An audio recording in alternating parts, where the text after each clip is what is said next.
Programme Gurmat विचार विच देश ਅਤੇ ਵਿਦੇਸ਼ਾਂ ਦੀ ਸਮੂਹ ਸਾਧ ਸੰਗਤ ਦਾ ਸਵਾਗਤ ਹੈ।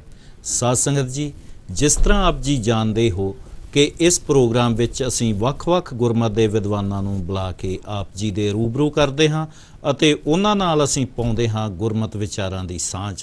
ਸਾਡੇ ਅੱਜ ਦੇ ਇਸ ਪ੍ਰੋਗਰਾਮ ਵਿੱਚ ਪਹੁੰਚੇ ਹੋਏ ਹਨ ਭਾਈ ਗੁਰਵਿੰਦਰ ਸਿੰਘ ਜੀ, ਜਿਹੜੇ ਕਿ ਗੁਰਦੁਆਰਾ ਟਿਕਾਣਾ ਸ਼ਾਹ ਸਾਹਿਬ ਜੀ ਪਾਣੀਪਤ ਵਿਖੇ ਸੰਪਰਦਾਇ ਸ਼ਾਹ ਸਾਹਿਬ ਦੇ ਗੱਦੀ ਨਸ਼ੀਨ ਹਨ।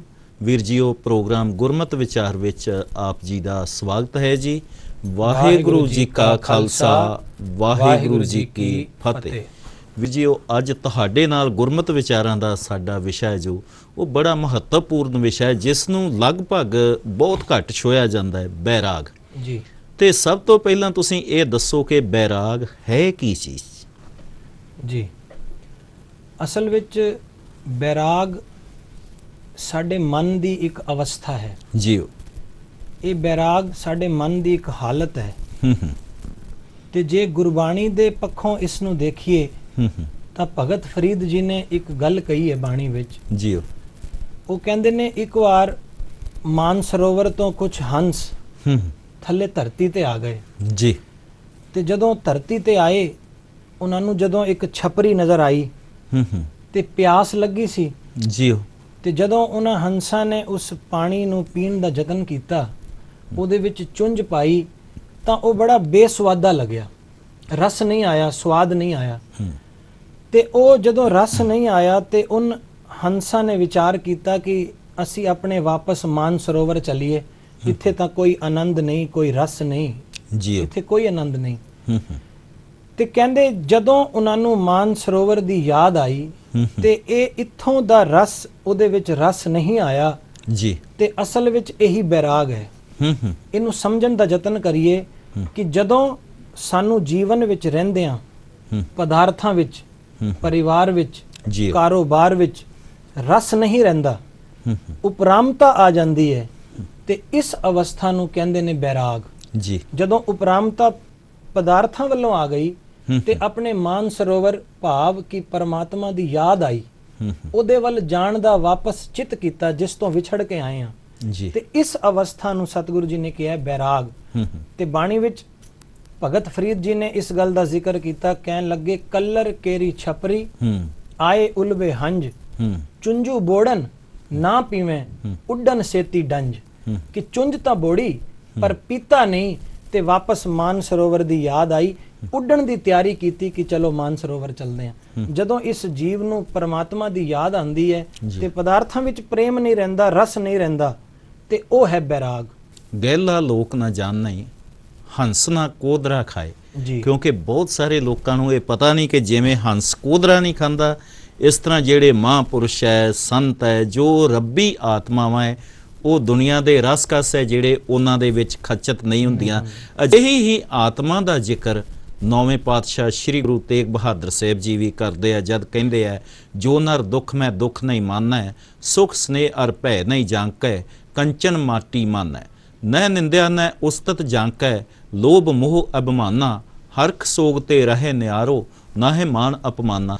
ਤੇ ਵੀਰ ਜੀ, ਇਹ ਜਿਹੜੀ ਅਵਸਥਾ ਹੈ ਇਸ ਤਰ੍ਹਾਂ ਦੀ, ਜੋ ਨਰ ਦੁੱਖ ਮੈਂ ਦੁੱਖ ਨਹੀਂ ਮਾਨੈ, ਸੁਖ ਸਨੇਹ ਅਰ ਭੈ ਨਹੀਂ ਜਾਂਕੇ, ਇਹ ਬੈਰਾਗ ਦੀ ਅਵਸਥਾ, ਰੱਬੀ ਪਿਆਰ ਦੀ ਅਵਸਥਾ, ਇਹ ਪ੍ਰਾਪਤ ਕਿਵੇਂ ਹੋ ਸਕਦੀ ਹੈ ਜੀ? ਜਦੋਂ ਇਹ ਜੀਵ ਇਸ ਸੰਸਾਰ ਵਿੱਚ ਆਇਆ ਤੇ ਸਤਿਗੁਰੂ ਗੁਰੂ ਅਮਰਦਾਸ ਮਹਾਰਾਜ ਜੀ ਨੇ ਇਸ ਗੱਲ ਦਾ ਜ਼ਿਕਰ ਬਾਣੀ ਵਿੱਚ ਕੀਤਾ ਹੈ ਜੀ ਕਿ ਲਿਵ ਛੁੜਕੀ ਲੱਗੀ ਤ੍ਰਿਸ਼ਨਾ, ਮਾਇਆ ਅਮਰ ਵਰਤਾਇਆ ਜੀ। ਇਹ ਮਾਇਆ ਜਿਤ ਹਰ ਵਿਸਰੈ, ਮੋਹ ਉਪਜੈ ਭਾਉ ਦੂਜਾ ਲਾਇਆ।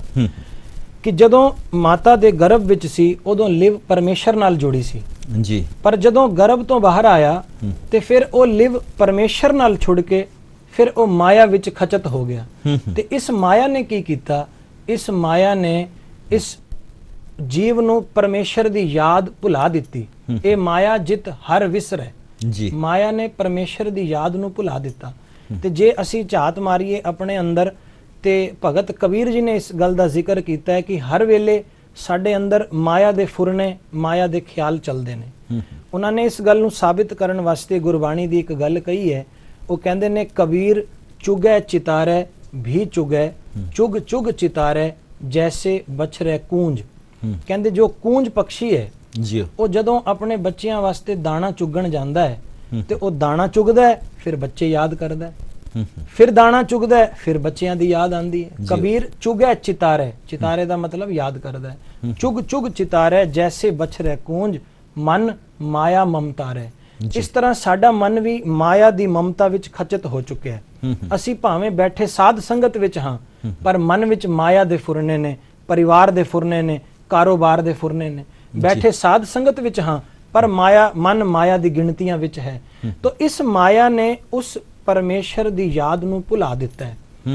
ते हुण सतगुरु जी बाणी विच कहंदे ने, कहंदे जदों तेरे जीवन विच बैराग आएगा ना ते पता की होएगा। सतगुरु जी कहंदे ने बूझ बैराग करे जे कोई ते जन्म मरण फिर सोग ना होए। कि जदों तू बैराग करेगा तेरा जन्म मरण मिट जाएगा ते फिर तेरे जीवन विच सोग नहीं रहेगा। ते सतगुरु जी भगत कबीर जी बाणी विच कहंदे ने कि याद रखना बिन बैराग ना छूटस माया। कि माया दी पकड़ बिना बैराग तो छुटेगी नहीं। जदों तक माया दी पकड़ नहीं छुट्टी परमेश्वर दी प्राप्ति किवें होएगी जी। परमेश्वर दी प्राप्ति उदों होएगी जदों माया छुटेगी ते माया छुटेगी केवल बैराग दे नाल जी। इसलिए बैराग साडे जीवन विच बहुत जरूरी। जिस तरह हुणे ही भाई साहब जी सानू दस रहे सी कि साडा जो मन माया विच फसिया होया है, ये मन माया च दिनों दिन होर होर होर होर फसदा जा रहा है।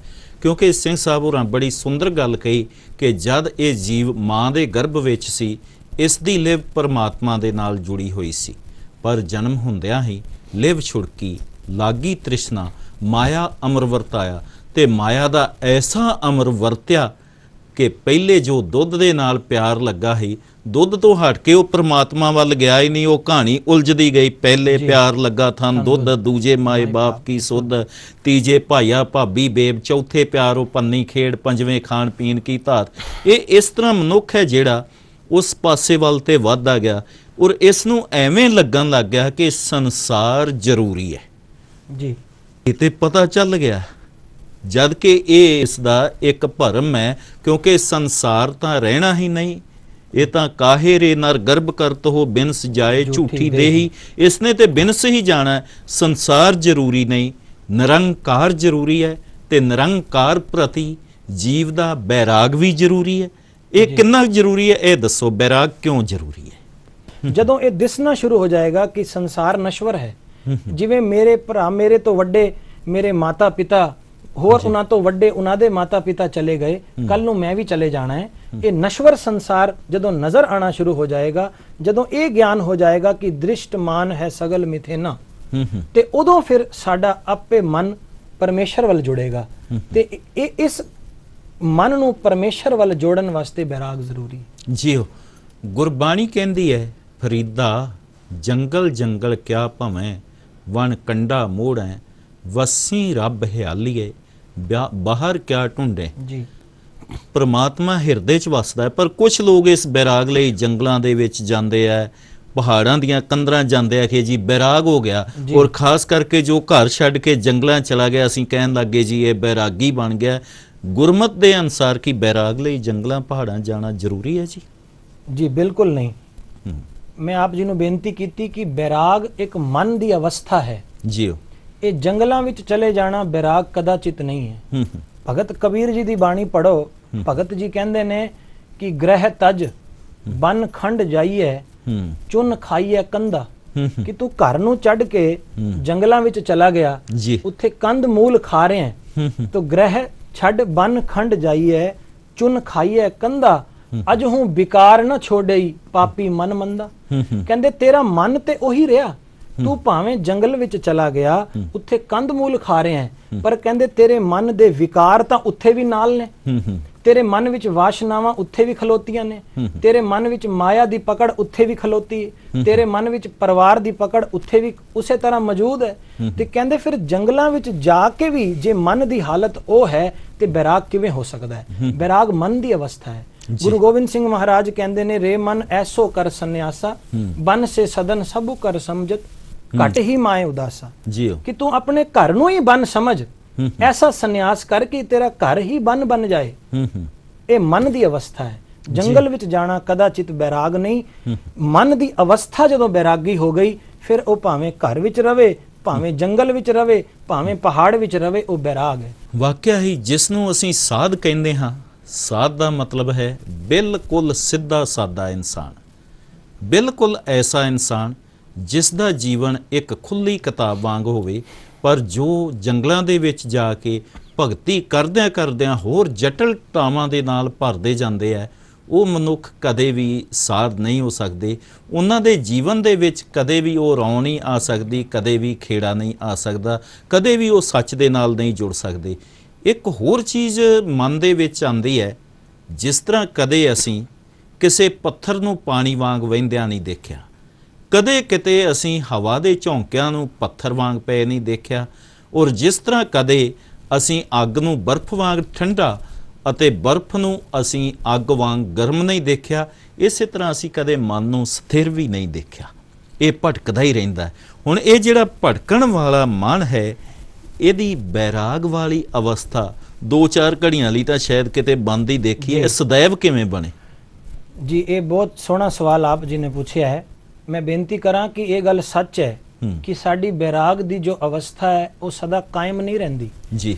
ਜਦੋਂ ਕਦੀ ਅਸੀਂ ਕਿਸੇ ਕੋਈ ਜਦੋਂ ਚਲਾਣਾ ਕਰ ਜਾਂਦਾ ਹੈ, ਅਸੀਂ ਉਹਦੇ ਸੰਸਕਾਰ ਵਿੱਚ ਜਾਂਦੇ ਹਾਂ ਤੇ ਦੇਖਦੇ ਹਾਂ ਉਹਦੇ ਸਰੀਰ ਨੂੰ ਜਲਦਿਆਂ, ਹਾੜ ਜਲੇ ਜੈਸੇ ਲੱਕੜੀ ਕਾ ਤੂਲਾ, ਕੇਸ ਜਲੇ ਜੈਸੇ ਘਾਸ ਕਾ ਪੂਲਾ ਜੀ। ਤੇ ਉਸ ਵੇਲੇ ਥੋੜੀ ਦੇਰ ਵਾਸਤੇ ਮਨ ਬੈਰਾਗ ਵਿੱਚ ਆਂਦਾ ਹੈ। ਮਨ ਇਹ ਖਿਆਲ ਕਰਦਾ ਹੈ ਕਿ ਮਨਾ ਜਿਵੇਂ ਇਹ ਚਲਾ ਗਿਆ, ਕੱਲ ਨੂੰ ਤੂੰ ਵੀ ਜਾਣਾ ਹੈ। ਜਦੋਂ ਸਾਡੇ ਪਰਿਵਾਰ ਦਾ ਕੋਈ ਬੰਦਾ ਜਾਂ ਕੋਈ ਸਾਡਾ ਮਿੱਤਰ ਸਾਨੂੰ ਧੋਖਾ ਦਿੰਦਾ ਹੈ ਤੇ ਤਾਂ ਵੀ ਮਨ ਵਿੱਚ ਖਿਆਲ ਆਂਦਾ ਹੈ ਕਿ ਸਾਰਾ ਸੰਸਾਰ ਇਹ ਧੋਖਾ ਹੈ ਜੀ। ਇਹ ਖਿਆਲ ਆਂਦਾ ਹੈ ਕਿ ਸਾਰੀ ਦੁਨੀਆ, ਸਾਰਾ ਸੰਸਾਰ ਮਾਇਆ ਦੇ ਪਿੱਛੇ ਲੱਗਿਆ ਹੈ। ਸਤਿਗੁਰੂ ਜੀ ਬਾਣੀ ਵਿੱਚ ਕਹਿੰਦੇ ਨੇ, ਮਨਮੁਖਾ ਕੇਰੀ ਦੋਸਤੀ ਮਾਇਆ ਕਾ ਸੰਬੰਧ, ਵੇਖਦਿਆਂ ਹੀ ਭੱਜ ਜਾਣ ਕਦੇ ਨਾ ਪਾਵਨ ਗੰਢ, ਜਿਚਰ ਪਹਿਨਣ ਖਾਵਣੇ ਤਿਚਰ ਰੱਖਣ ਗੰਢ, ਤੋ ਜਿਤ ਦਿਨ ਕਿਛ ਨਾ ਹੋਵੇ ਤਿਤ ਦਿਨ ਬੋਲਣ ਗੰਧ। ਕਿ ਜਦੋਂ ਤੱਕ ਪਹਿਨਣ ਲਈ ਹੈ, ਖਾਣ ਲਈ ਹੈ, ਇਹ ਜੀਵ ਬੋਲਦੇ ਨੇ, ਪਰ ਜਦੋਂ ਨਹੀਂ ਰਹਿੰਦਾ ਕਿਸੇ ਦਿਨ ਤੇ ਸਾਰੇ ਚੰਗਾ ਵੀ ਨਹੀਂ ਬੋਲਦੇ।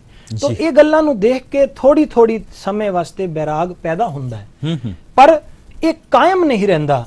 ਇਹਦਾ ਕਾਰਨ ਇਹ ਹੈ ਕਿ ਜਿਵੇਂ ਮੈਂ ਆਪ ਜੀ ਨੂੰ ਬੇਨਤੀ ਕੀਤੀ ਕਿ ਬੈਰਾਗ ਹੈ ਮਨ ਦੀ ਅਵਸਥਾ, ਬੈਰਾਗ ਹੈ ਉਪਰਾਮਤਾ, ਤੇ ਉਪਰਾਮਤਾ ਕਰਨੀ ਹੈ ਮਾਇਆ ਤੋਂ, ਪਦਾਰਥਾਂ ਨੂੰ। ਉਸ ਤੋਂ ਉਪਰਾਮਤਾ ਜਦੋਂ ਹੋਏਗੀ ਤੇ ਬੈਰਾਗ ਹੋਏਗਾ। ਪਰ ਜਿਵੇਂ ਆਪ ਨੂੰ ਇਸ ਗੱਲ ਨੂੰ ਇਸ ਤਰ੍ਹਾਂ ਸਮਝੋ ਕਿ ਅਗਰ ਇੱਕ ਪੰਛੀ ਜੋ ਪਿੰਜਰੇ ਵਿੱਚ ਬੰਦ ਹੈ, ਅਗਰ ਉਸ ਨੂੰ ਪਿੰਜਰਾ ਕੈਦਖਾਨਾ ਨਾ ਲੱਗੇ, ਉਹਨੂੰ ਆਪਣਾ ਘਰ ਲੱਗੇ, ਤੇ ਦੱਸੋ ਉਹ ਪੰਛੀ ਆਕਾਸ਼ ਵਿੱਚ ਉਡਾਰੀਆਂ ਕਿਵੇਂ ਮਾਰੇਗਾ? ਜੀ। ਅਗਰ ਇੱਕ ਕੈਦੀ ਜੇਲ੍ਹ ਖਾਨੇ ਵਿੱਚ ਬੰਦ ਹੋਵੇ ਤੇ ਉਸ ਨੂੰ ਜੇਲ੍ਹ ਖਾਨਾ ਆਪਣਾ ਘਰ ਲੱਗੇ ਤੇ ਉਹ ਬਾਹਰ ਦੀ ਆਜ਼ਾਦੀ ਦਾ ਸੁੱਖ ਕਿਵੇਂ ਮਾਣੇਗਾ? ਇੱਕ ਕੈਦੀ ਦੇ ਹੱਥਾਂ ਵਿੱਚ ਹੱਥਕੜੀ ਹੋਵੇ ਤੇ ਉਹ ਹੱਥਕੜੀ ਉਸ ਨੂੰ ਬੰਧਨ ਨਾ ਲੱਗਣ ਤੇ ਗਹਿਣੇ ਲੱਗਣ ਤੇ ਫਿਰ ਉਹ ਆਜ਼ਾਦੀ ਦਾ ਸੁੱਖ ਕਿਵੇਂ ਮਾਣੇਗਾ? ਤੇ ਇਸੇ ਤਰ੍ਹਾਂ ਇਹ ਸਾਰਾ ਸੰਸਾਰ, ਇਹ ਪਦਾਰਥ ਹਨ ਤਾਂ ਬੰਧਨ। ਸਤਿਗੁਰੂ ਜੀ ਕਹਿੰਦੇ ਨੇ, ਬੰਧਨ ਮਾਤ ਪਿਤਾ ਸੰਸਾਰ, ਬੰਧਨ ਸੁਤ ਕਨਿਆਰ ਨਾਰ, ਕਿ ਹੈ ਸਭ ਕੁਝ ਬੰਧਨ, ਪਰ ਸਾਨੂੰ ਇਹ ਮਾਇਆ, ਇਹ ਪਦਾਰਥ, ਇਹ ਪਰਿਵਾਰ ਹੁਣ ਬੰਧਨ ਨਹੀਂ ਲੱਗਦੇ, ਗਹਿਣੇ ਲੱਗਦੇ ਨੇ। ਤੇ ਜਦੋਂ ਗਹਿਣੇ ਹੀ ਲੱਗਣੇ ਸ਼ੁਰੂ ਹੋ ਗਏ ਤਾਂ ਅਸੀਂ ਇਸ ਬੰਧਨਾਂ ਤੋਂ ਛੁਟਕਾਰਾ ਕਿਵੇਂ ਪਾਵਾਂਗੇ? ਸਾਡਾ ਮਨ ਇਹਨਾਂ ਬੰਧਨਾਂ ਤੋਂ ਛੁੱਟਣਾ ਹੀ ਨਹੀਂ ਚਾਹੁੰਦਾ, ਤੇ ਇਸ ਵਾਸਤੇ ਉਹ ਬੈਰਾਗ ਥੋੜੀ ਦੇਰ ਵਾਸਤੇ ਤਾਂ ਆਉਂਦਾ ਹੈ, ਪਰ ਉਹ ਕਾਇਮ ਨਹੀਂ ਰਹਿੰਦਾ, ਕਿਉਂਕਿ ਇਹ ਬੰਧਨ ਹੀ ਆਪਣੇ ਲੱਗਣੇ ਸ਼ੁਰੂ ਹੋ ਗਏ, ਇਹ ਹੀ ਪਿਆਰੇ ਲੱਗਣੇ ਸ਼ੁਰੂ ਹੋ ਗਏ। ਧਰਮ ਦੇ ਵਿੱਚ ਇੱਕ ਹੋਰ ਵੀ ਅਵਸਥਾ ਆਉਂਦੀ ਹੈ ਕਿ ਧਰਮ ਦੇ ਹੀ ਕਿਸੇ ਇੱਕ ਪੱਖ ਦੇ ਨਾਲ ਵੱਜ ਜਾਣਾ, ਧਰਮ ਦੇ ਕਿਸੇ ਇੱਕ ਐਸੇ ਪਹਿਲੂ ਦੇ ਨਾਲ ਜੁੜ ਜਾਣਾ ਜਿਸ ਤੋਂ ਸਾਨੂੰ ਆਜ਼ਾਦ ਹੋਣ ਦੇ ਵਾਸਤੇ ਕੋਈ ਸਿੱਖਿਆ ਮਿਲਦੀ ਹੀ, ਜਿਸ ਦਾ ਜ਼ਿਕਰ ਸਾਹਿਬਾਂ ਨੇ ਗੁਰਬਾਣੀ 'ਚ ਕੀਤਾ ਹੈ, ਬੇਦ ਕੀ ਪੁੱਤਰੀ ਸਿਮਰਤ ਭਈ ਸੰਕਲ ਜੇਵੜੀ ਹੈ ਲੈ ਆਈ। ਮਤਲਬ ਕਿ ਧਰਮ ਨੇ ਜਿਸ ਨੇ ਆਜ਼ਾਦ ਕਰਨਾ ਹੀ, ਲੋਕਾਂ ਨੇ ਉਸ ਨੂੰ ਵੀ ਬੰਧਨ ਬਣਾ ਲਿਆ। ਤੁਸੀਂ ਗੱਲ ਕੀਤੀ ਸੀ ਕਿ ਕਈ ਵਾਰ ਬੇੜੀਆਂ ਹੀ ਐਸੇ ਲੱਗਣ ਲੱਗਦੀਆਂ ਕਿਉਂਕਿ ਲੋਕਾਂ ਦਾ ਬੇੜੀਆਂ ਦੇ ਨਾਲ, ਬੈਰਕਾਂ ਦੇ ਨਾਲ, ਜੇਲਾਂ ਦੀਆਂ ਨਾਲ ਪਿਆਰ ਪੈ ਜਾਂਦਾ। ਕਈਆਂ ਨੇ ਤੇ ਉਹਨਾਂ ਨੂੰ ਬੜਾ ਸ਼ਿੰਗਾਰਿਆ ਹੁੰਦਾ ਹੈ ਕਿ ਸਾਡਾ ਪਰਮਾਨੈਂਟ ਘਰ ਹੀ ਇਹ ਜੇਲ੍ਹ ਹੈ। ਔਰ ਕਈ ਐਸੇ ਵੀ ਲੋਕ ਮਿਲਦੇ ਆ ਕਿ ਇੱਕ ਵਾਰ ਜੇਲ੍ਹ 'ਚ ਜਾਂਦੇ ਆ, ਫਿਰ ਬਾਹਰ ਆ ਕੇ ਮਨ ਨਹੀਂ ਲੱਗਦਾ, ਫਿਰ ਕਹਿੰਦੇ ਕੋਈ ਕ੍ਰਾਈਮ ਕਰੀਏ, ਵਾਪਸ ਜੇਲ੍ਹ 'ਚ ਜਾਈਏ। ਤੇ ਜਿਹੜੇ ਜਨਮ ਮਰਨ ਦੇ ਚੱਕਰਾਂ 'ਚ ਪਏ ਹੋਏ ਲੋਕ ਹੈ, ਔਰ ਇਸ ਜਗ੍ਹਾ ਤੋਂ ਮਰਨਾ ਹੀ ਨਹੀਂ ਚਾਹੁੰਦੇ, ਕਿ ਅਸੀਂ ਕਹਿ ਦਾਂਗੇ ਇਹ ਵੀ ਫਸੇ ਹੋਏ ਨੇ, ਇਹ ਮਾਇਆ 'ਚ ਹੀ ਫਸੇ ਆ। ਜਿਹੜਾ ਮੌਤ ਤੋਂ ਡਰਦਾ ਹੈ, ਕਿਉਂਕਿ ਬੈਰਾਗੀ ਤੇ ਕਹਿੰਦਾ कबीर जिस मरना ते जग डरै मेरे मन आनंद। ते ये जो माया च फसिया वो मौत तो डरदा, इहनूं किवें लओगे तुसीं? जी बिल्कुल, ये माया विच असी जो फसे हुए हैं, इहदा मैं आप जी नूं एक छोटा जिहा दृष्टांत देना चाहांगा जी। साडी अवस्था मन दी बिल्कुल इस तरह है कि जिस तरह एक किसी जीव ने एक दरखत नूं पेड़ नूं गलवकड़ी पाई हुई है ते दूसरा कहंदा है कि तू गलवकड़ी छोड़ ते मेरे नाल चल जी। ते वो कहन लगा कि मैं तेरे नाल किवें चलां, ये पेड़ मैनू छड्डदा ही नहीं जी। वो कहन लगा गलवकड़ी ते तू आप पाई है ते कह रहे हैं पेड़ नहीं छड्डदा। ते साडे मन दी अवस्था ये है कि असी आप ही माया नूं पकड़ के रखिया होया है ते कहंदे ए हां कि माया सानू नहीं छड्डदी। तो वो जदों तक साडी पकड़ रवेगी, माया दे विच साडा मन जुड़िया रवेगा जी, माया दे विच साडा मन खचत रवेगा, उदों तक फिर ये माया चंगी लगेगी ते इस संसार तो उपरामता कदी नहीं आ सकदी। एक मैनू भगत फरीद जी दे नाल संबंधित गल याद आई। भगत फरीद जी नूं किसी ने पुछया सी कि माया की है, कि जीव ने माया नूं पकड़िया है जां माया ने जीव नूं पकड़िया है? तां भगत जी कहन लगे इस तरह ते गल नहीं बननी, मैं तुहानूं ये एक दृष्टांत दे के समझावांगा, किते मौका आ लैण दो। मौका आया, एक बंदा गां दा संगल फड़ के हत्थ 'च गां नूं लै के जा रहा सी ते भगत जी ने अपने चेलियां नूं पुछया दसो भी गां नूं इस बंदे ने फड़िया जां बंदे नूं गां ने पकड़िया होया? ते चेले कहन लगे जी ये तो स्पष्ट दिसदा है कि गां नूं बंदे ने पकड़िया है, हत्थ दे विच संगल है और गां दे गले 'च संगल है। ते भगत शेख फरीद जी ने गल कही सी कि उपरों देखण नूं इस तरह ही लगदा है कि जिवें इस बंदे ने गां नूं पकड़िया, पर जेकर संगल कट दईए ਤਾਂ ਗਾਂ ਬੰਦੇ ਦੇ ਪਿੱਛੇ ਨਹੀਂ ਜਾਏਗੀ, ਬੰਦਾ ਗਾਂ ਦੇ ਪਿੱਛੇ ਜਾਏਗਾ, ਕਿਉਂਕਿ ਮਾਨਸਿਕ ਰੂਪ ਵਿੱਚ ਗਾਂ ਨੇ ਬੰਦੇ ਨੂੰ ਪਕੜਿਆ, ਬੰਦੇ ਨੇ ਗਾਂ ਨੂੰ ਨਹੀਂ ਜੀ, ਅੰਤਰ ਅਵਸਥਾ ਚੋਂ। ਤੇ ਇਸੇ ਤਰ੍ਹਾਂ ਹੀ ਇਹ ਜਿਹੜੀ ਮਾਇਆ ਹੈ, ਕਿਉਂਕਿ ਗੁਰੂ ਸਾਹਿਬ ਕਹਿੰਦੇ ਆ ਮਾਇਆ ਹੋਈ ਨਾਗਣੀ ਜਗਤ ਰਹੀ ਲਪਟਾਏ, ਔਰ ਇਸ ਨੇ ਜਗਤ ਸਾਰੇ ਨੂੰ ਆਪਣੀ ਲਪਟ ਦੇ ਵਿੱਚ ਆਪਣੇ ਕਲਾ ਵਿੱਚ ਇਸੇ ਤਰ੍ਹਾਂ ਹੀ ਲੈ ਰੱਖਿਆ। ਇਹਨੂੰ ਕਿਵੇਂ ਤੁਸੀਂ ਡਿਫਾਈਨ ਕਰੋਗੇ? ਜੀ, ਇਸ ਮਾਇਆ ਨੇ ਸਾਡੇ ਇਸ ਜੀਵ ਦੇ ਮਨ ਤੇ ਪੂਰਾ ਪ੍ਰਭਾਵ ਹੈ ਇਸ ਮਾਇਆ ਦਾ ਤੇ ਇਸ ਮਾਇਆ ਦੇ ਕਰਕੇ ਇਹ ਜੀਵ ਸਾਰੇ ਮਾੜੇ ਕਰਮ ਕਰਦਾ ਹੈ ਤੇ ਜੇ ਮਾਇਆ ਦੀ ਖਿੱਚ ਨਾ ਹੋਵੇ ਤੇ ਫਿਰ ਇਹ ਜੀਵ ਮਾੜੇ ਕਰਮਾਂ ਵਾਲੇ ਪਾਸੇ ਨਾ ਜਾਵੇ ਤੇ ਜੇ ਮਾੜੇ ਕਰਮਾਂ ਵਾਲੇ ਪਾਸੇ ਨਾ ਜਾਵੇ ਤੇ ਆਟੋਮੈਟਿਕਲੀ ਮਨ ਪਰਮੇਸ਼ਰ ਵੱਲ ਜੁੜੇ। तो इस माया ने इस मन नू पूरी अपनी गिरफ्त विच लिया है। जिस तरह आप जी कह रहे हो कि माया होई नांगनी रही जगत लपटाए, तो सारे जगत नू इसने अपने घिराव विच लिया है। इसकी पकड़ तो कोई छुटिया नहीं, कोई बचिया नहीं। सतगुरु जी की कृपा नाल ये माया तो कोई जीव छुट सकता है, बच सकता है। इन माया जगदीश गुसाई तुमरे चरण विसारे। इस माया ने उसके चरण तां विसारे। पर ਇਹਦੇ ਵਿੱਚੋਂ ਕੁਝ ਐਸੇ ਬੈਰਾਗੀ ਪੁਰਸ਼ਾਂ ਦੀਆਂ ਉਦਾਹਰਨਾਂ ਵੀ ਮਿਲਦੀਆਂ ਨੇ ਜਿਨ੍ਹਾਂ ਨੇ ਸਭ ਕੁਝ ਨੂੰ ਛੱਡ ਕੇ ਉਸ ਪਰਮਾਤਮਾ ਦਾ ਲੜ ਫੜ ਲਿਆ, ਜਿਹਦੇ ਵਿੱਚੋਂ ਸਭ ਤੋਂ ਵੱਡੀ ਉਦਾਹਰਨ ਸਾਨੂੰ ਮਿਲਦੀ ਹੈ ਭਾਈ ਲਹਿਣਾ ਜੀ ਦੀ। ਜੀ ਘਰ ਤੋਂ ਚੱਲੇ ਸੀ 2-4 ਦਿਨਾਂ ਦੇ ਵਾਸਤੇ ਦੇਵੀ ਦੇ ਦਰਸ਼ਨਾਂ ਲਈ, ਪਰ ਰਸਤੇ ਦੇ ਵਿੱਚ ਜਾਂਦਿਆਂ ਹੋਇਆਂ ਉਹ ਜਿਹੜੇ ਹੈ ਗੁਰੂ ਨੂੰ ਮਿਲਦੇ ਆ। ਗੁਰੂ ਨੂੰ ਮਿਲ ਕੇ ਐਸਾ ਬੈਰਾਗ ਪੈਦਾ ਹੁੰਦਾ ਹੈ, ਹੁਣ ਘਰ ਦੀ ਦੁਕਾਨ, घर का काम, घर दे जिहड़े होर चीज़ां ने जिन्हां लई असीं गुरु नूं छड्ड के भजदे हां, वो चीज़ां दे विच भी वो जुड़ जांदे आ कि हुण इस संसार नूं छड्ड के नहीं जावांगे। इस तरह दीयां बैराग दीयां होर किहड़ियां उदाहरणां है जिहड़ियां सानूं एग्जैम्पल वजों सानूं एक सपोर्ट दिंदियां कि असीं बैराग दे रस्ते ते चलना है। जी, जिस तरह आप जी ने जिक्र किया, सब तो पहली गल भाई लहणा जी की करनी अत्यंत लाजमी जी। भाई लहणा जी ने सतगुरु नानक पातशाह जी के चरणों विच वो समर्पित होए, उन्हां दा प्रेम सतगुरु जी के चरणों विच बनिया ते उन्होंने अपना जीवन सतगुरु जी के चरणों विच लगा के उस बैराग की अवस्था नूं प्राप्त किया। ते फिर जिवें मैं आप जी नूं बेनती की कि बैराग असल विच है गुरु दा प्रेम। ते ये गुरु दा जदों इतिहास असीं पढ़दे हां ते सारा इतिहास गुरु साहब दे प्रेम दे सिखां दा भरिया होया है। मैनू याद आई गल इतिहास विच भाई मंझ जी दा इतना प्रेम गुरु अर्जन पातशाह जी दे चरणों विच लग गया, इतना बैरागी हो गया मन कि वो सखी सरवर दे पुजारी सन। पर जदों गुरु साहब दे दर्शन होए तां अपनी उस पूजा नूं छड्ड के गुरु जी दे चरणों विच समर्पित हो गए। फिर अपना घर बार सब वेच के गुरु अर्जन पातशाह जी दे चरणों विच पहुंच गए ते उत्थे गुरु घर दी सेवा कीती।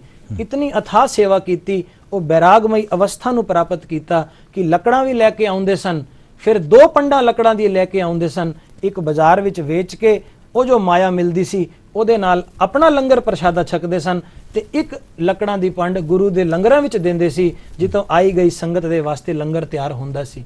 ਉਹ ਸੇਵਾ ਜੋ ਭਾਈ ਮੰਝ ਜੀ ਨੇ ਨਿਭਾਈ, ਉਹ ਇੱਕ ਬੈਰਾਗਮਈ ਹਿਰਦਾ ਹੀ ਨਿਭਾ ਸਕਦਾ ਹੈ। ਜੀਓ, ਇਹ ਸੀ ਗੁਰਮਤਿ ਵਿਚਾਰਾਂ ਦੀ ਸਾਂਝ, ਤੇ ਹੁਣ ਸਾਡੇ ਦਰਸ਼ਕਾਂ ਵੱਲੋਂ ਪੁੱਛੇ ਗਏ ਕੁਝ ਸਵਾਲਾਂ ਦੇ ਜਵਾਬ। ਸਾਡੇ ਇੱਕ ਦਰਸ਼ਕ ਰਵਿੰਦਰ ਸਿੰਘ ਜੀ ਬਿੱਟੂ ਮੋਤੀ ਨਗਰ ਤੋਂ ਪੁੱਛਦੇ ਆ ਜੀ ਕਿ ਬੈਰਾਗੀ ਮਨੁੱਖ ਨੂੰ ਵੀ ਮੌਤ ਦਾ ਭੈ ਰਹਿੰਦਾ ਹੈ ਜਾਂ ਨਹੀਂ ਰਹਿੰਦਾ, ਇਸ ਨੂੰ ਤੁਸੀਂ ਕਿਸ ਤਰ੍ਹਾਂ ਦੱਸੋ?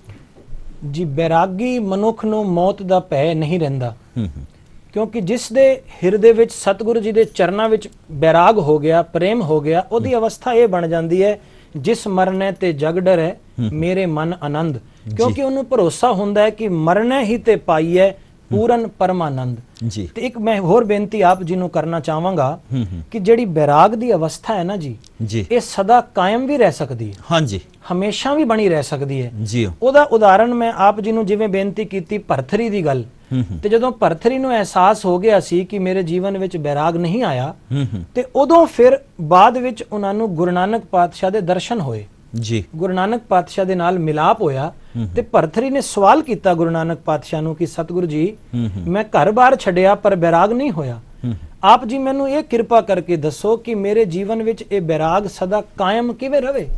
ਤਾਂ ਉੱਥੇ ਸਤਿਗੁਰੂ ਜੀ ਨੇ ਗੁਰਬਾਣੀ ਦਾ ਸ਼ਬਦ ਉਚਾਰਨ ਕੀਤਾ, ਜਿਹਦੇ ਵਿੱਚ ਕਿਹਾ ਸਤਿਗੁਰੂ ਜੀ ਨੇ ਕਿ ਸਿਫਤੀ ਰੱਤਾ ਸਦ ਬੈਰਾਗੀ, ਕਿ ਭਰਥਰੀ ਜੇ ਤੇਰਾ ਜੀਵਨ ਉਸ ਪਰਮੇਸ਼ਰ ਦੀ ਸਿਫਤ ਵਿੱਚ ਲੱਗ ਜਾਏਗਾ ਨਾ, ਤੇ ਤੂੰ ਹਮੇਸ਼ਾ ਵਾਸਤੇ ਬੈਰਾਗੀ ਹੋ ਜਾਏਗਾ।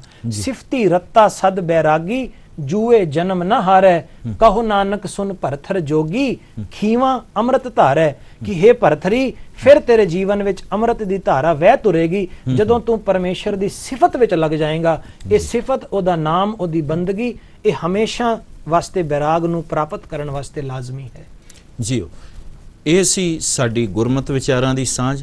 ਤੇ ਸਾਧ ਸੰਗਤ ਜੀ, ਤੁਹਾਡੇ ਵੀ ਮਨ ਵਿੱਚ ਬਹੁਤ ਸਾਰੇ ਸਵਾਲ ਹੋਣਗੇ ਜਿਨ੍ਹਾਂ ਦੇ ਜਵਾਬ ਤੁਸੀਂ ਇਸ ਪ੍ਰੋਗਰਾਮ ਵਿੱਚ ਗੁਰਮਤਿ ਦੇ ਵਿਦਵਾਨਾਂ ਪਾਸੋਂ ਜਾਣਨਾ ਚਾਹੁੰਦੇ ਹੋ, ਤਾਂ ਆਪਣੇ ਮੋਬਾਈਲ ਦੇ ਮੈਸੇਜ ਬਾਕਸ ਵਿੱਚ ਜਾ ਕੇ ਸਭ ਤੋਂ ਪਹਿਲਾਂ ਲਿਖੋ ਜੀ, ਫਿਰ ਉਸ ਤੋਂ ਬਾਅਦ ਆਪਣਾ ਸਵਾਲ ਤੇ ਨਾਮ ਲਿਖ ਕੇ ਸਾਨੂੰ ਭੇਜ ਦੇਵੋ 5424 ਤੇ।